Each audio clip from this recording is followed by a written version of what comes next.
You know, the coronavirus pandemic was not the only catalyst for change in 2020.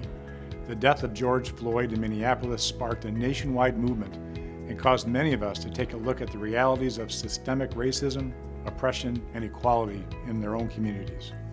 Omaha was no different.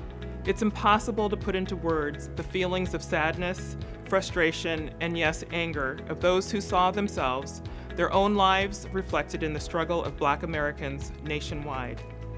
Never had the Greater Omaha Chamber's commitment to opportunity, diversity, and equity been more important.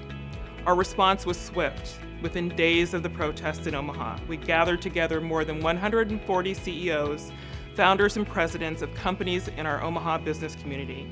They learned, they listened, and they talked. And together, they made the promise, we will.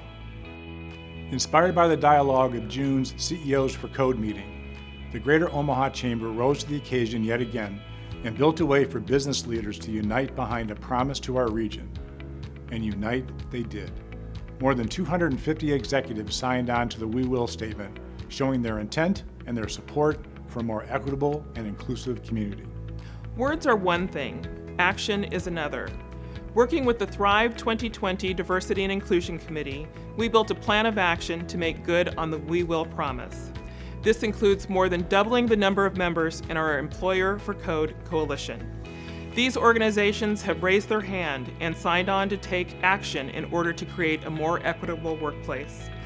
And of course, we created the second iteration of the Conference on Opportunity, Diversity, and Equity. While year 2 was 100% virtual, its impact wasn't any less.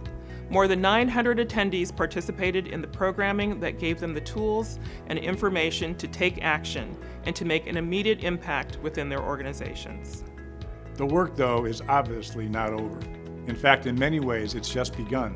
With the tireless commitment of business leaders, nonprofit partners, government, philanthropic organizations, and volunteers like yourselves, Omaha will lead the nation in opportunities for all.